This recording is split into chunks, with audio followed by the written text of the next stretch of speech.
Hi, welcome back. On this episode, we're going to be doing brake lines on the 86 Pontiac Parisienne.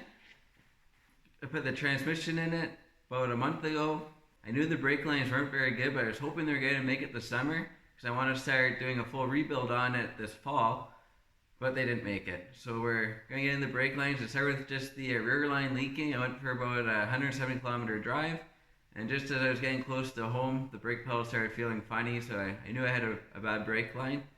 And then when I was pulling in the garage this morning, one of the front lines started leaking too. So instead of just doing a short little patch where it was leaking, I'm just going to change all the lines. It's going to be a little bit more work doing it now than waiting for when I start rebuilding it, because I'd have the body right off the frame and it'd be really easy to get all the lines run. So instead, it's going to be a little bit more of a pain, but it'll be done, it'll be good, and I'll be able to get the summer out of it. If you like this or any of my other videos, don't forget to subscribe. It keeps me going, and it's a nice little confidence booster. Alright, let's get started. On this video, I'm not going to show any flaring. I did a really good video, in depth, with a lot of detail and good pictures and close-ups in episode 9. So go check out episode 9 to see how to properly flare a brake line. Alright, so this is where the line started leaking. It's fairly close to the front. There's the block, and then there's the master cylinder up there. So this is going to be run all the way through, and then it comes up and over, and then right there's the flex line, and right there is where it goes on to the actual steel line. It's in a pretty miserable spot to get to, actually, but we'll get her. And then the diff lines, they don't look terrible. They don't look good, but they would definitely make the summer. But if I'm bleeding the brakes and doing everything else anyways for how much line it is, I'm just going to change them. I think it makes the most sense, and then I know I'll have good reliable brakes all summer. And then the other line that's leaking is for the passenger side front wheel. It comes up over kind of behind the exhaust, and then up right there, and you can see it's kind of wet. If we can get the camera to focus on it. Yeah, so it's leaking there too. It wasn't leaking there when I got home.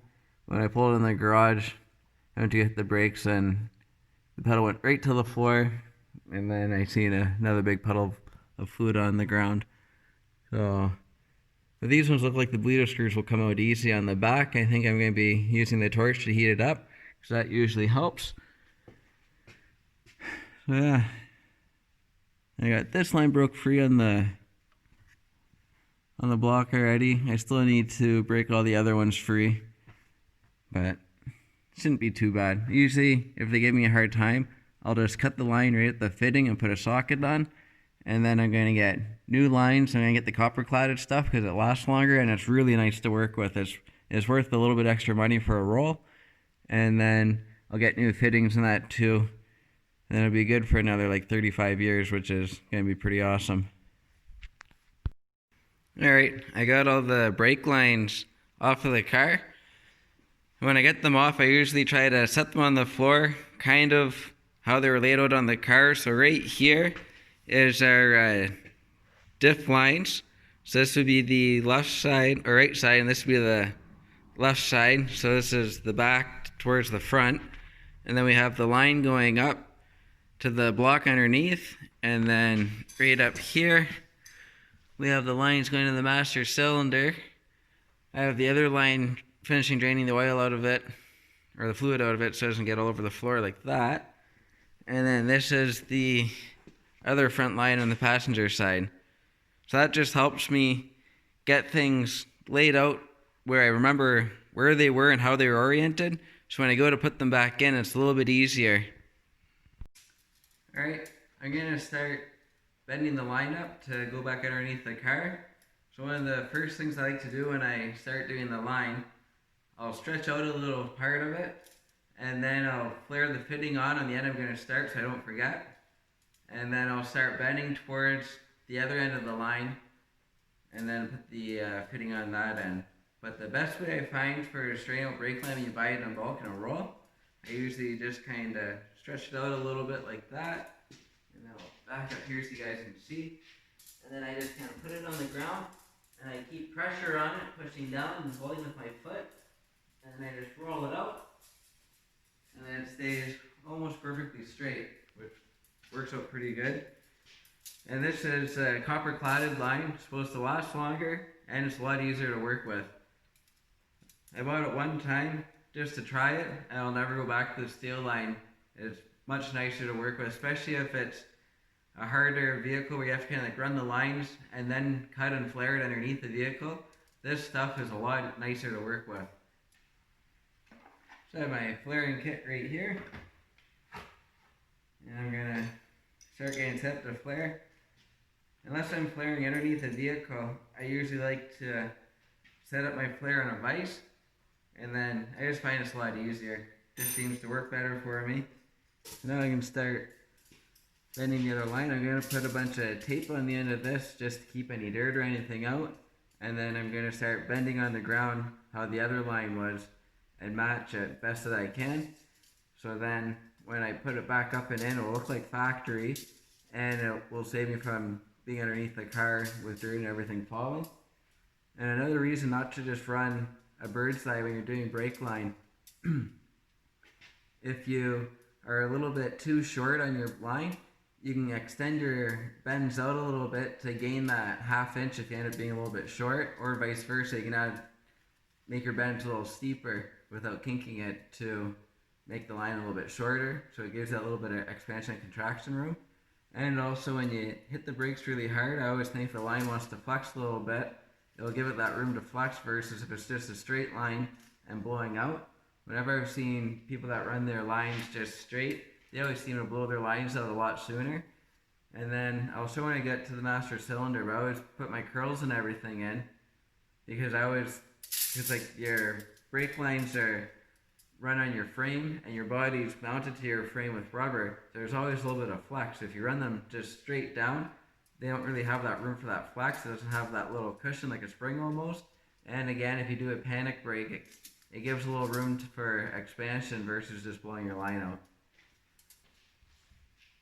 So when I'm bending brake line, I have this little tiny bender here that I like to use. It's pretty easy. You just slip your line in and it goes underneath that hook, and then you bend down and over. You just gotta make sure you keep it tight in the shoe, and it works out pretty good. And then this bender, I don't use it that often, but I've been using it more and more. One of these deals, it's growing on me. I didn't like it at first, but it's growing on me quite a bit. So you just kind of open it up. You can put 3 different size lines in it, and then you close it down on it, and then you have your 0 mark, so that you can just keep pressure on it, and it helps keep the pressure on. It actually works pretty good once you get used to it. And then this line here is pretty small and forgiving, so a lot of the time I'll just use my hands, where if it was the old steel line, I'd be using these tools. One nice thing with this tool, if you have a bunch of lines running down at the same place, you can make them all the exact same bend, and it makes it look really professional and really clean.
I'm just going to tape these together to help keep them in line, so they don't pop around all over the place. And then I'll it'll make it a little easier so I don't get off on my bends.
Alright, I'm all done bending the line to match the other one.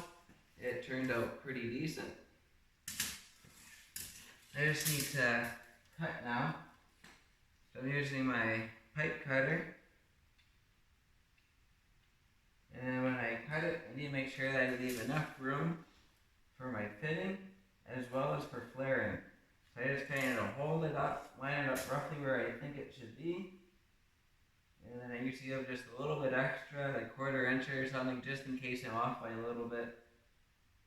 Or if I need to cut too, for some reason, if I get a bad flare, I don't have to scrap the whole line or put a coupling in. So you just spin it around, and then there's a little knob on the top. You give it a little tighten, go around once or twice, give it another little tighten, and it just slowly works through the steel. And then I'll just go right through.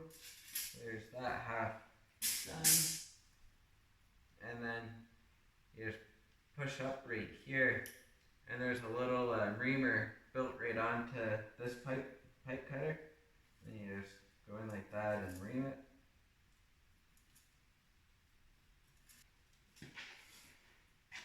And now I will untape them from each other so I can do my flare.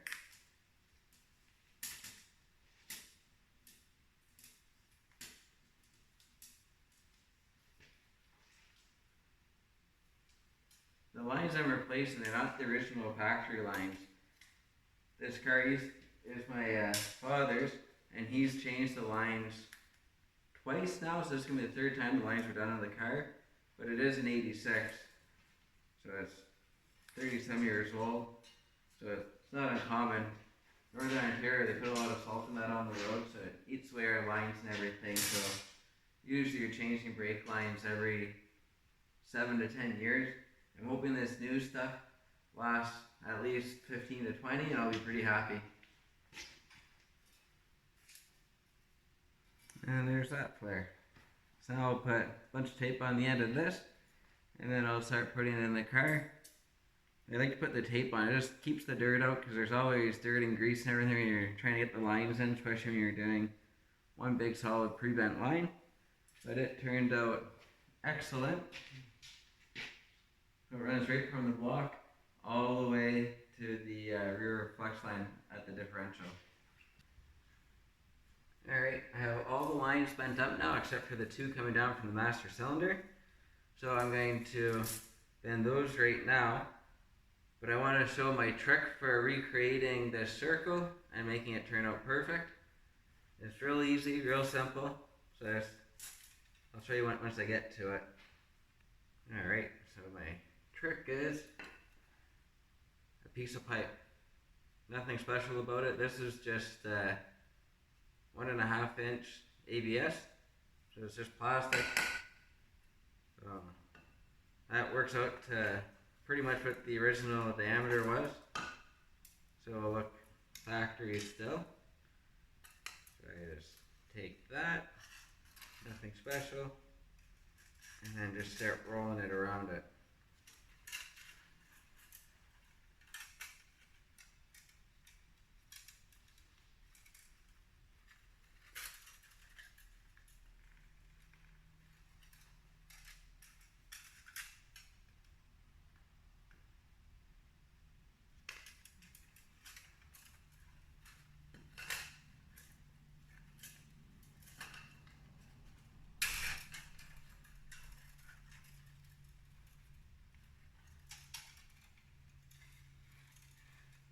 So I'm giving it one more wrap around than factory, just because I think it's a little bit better if there's a little bit of body flex or anything, it has a little bit more flex area in the line and for panic braking.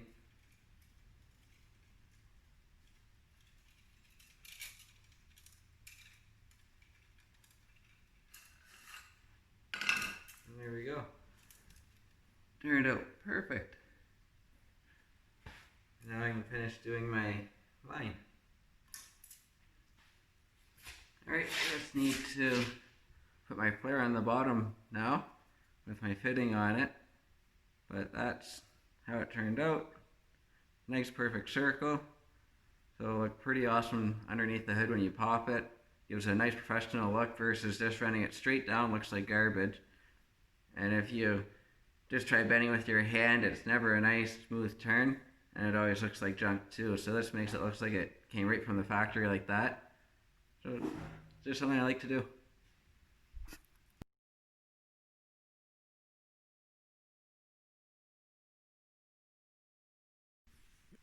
Alright, so I got the brakes bled last night, but I wasn't able to film it. I kind of forgot to record how I bled the brakes. So it's a two-person process.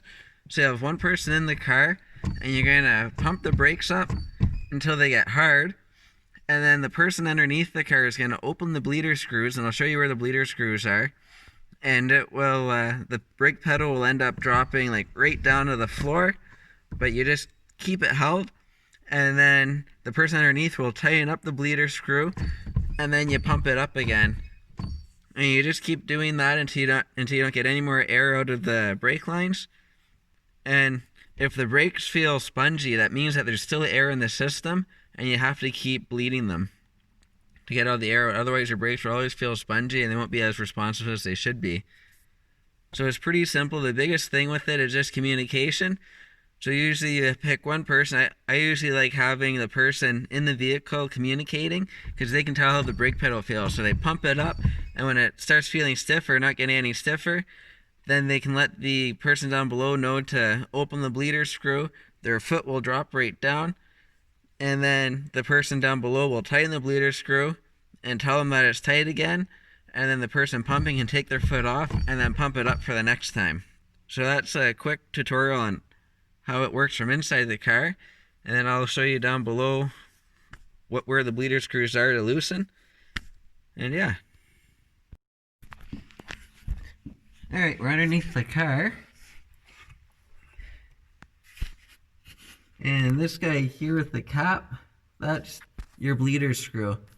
So the fluid comes in your brake line into the wheel cylinder, and then you have somebody up top pumping the brakes like I showed, and when they're holding the brake, you have that cap off. It just slips off like this, and then you put your wrench on, and when they're holding the brake pedal down to the floor, you open it up, and fluid should come out. If any air bubbles come out, you need to keep doing it, but you open it up for a couple seconds, and the brake pedal will drop to the floor when you do that. And then you close it back up, and you tell the person that's holding the brake pedal they can start pumping it up again.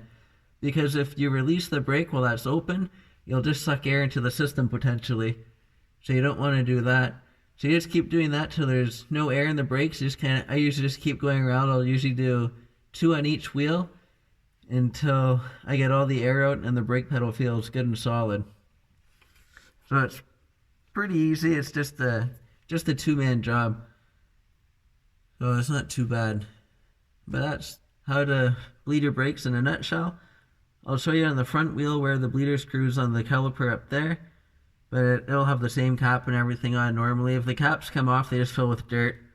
But it's not that big of a deal. Alright, on the front, you can see right there, right here, that's your bleeder screw. So it's just on the top of the caliper. So your brake line comes in to the flex line, and then that's where your bleeder screw is. Alright, these are the brake lines aside from the back. This is on the rear diff, going up, and then over to the other wheel. And I'll show the rest of it once I pull the car out.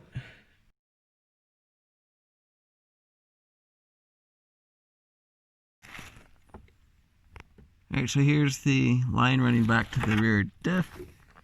And it runs over. It's hard to see. And then up and then to the flex line. Moving up towards the front of the car. There it is there. Ran the same way as ran factory.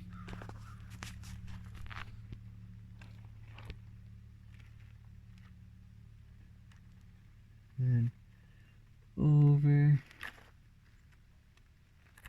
and up to the block. And then from the block, it runs across the front support over to the passenger side and front side. And it's hard to tell from this angle, but it goes up to the master cylinder there. When I did the lines, I forgot to record the finished product, so I'm just trying to do that without throwing it back up on the hoist. Sorry about the poor quality. So I just have the car driven partway in the garage and out. It's hard to focus. There we go.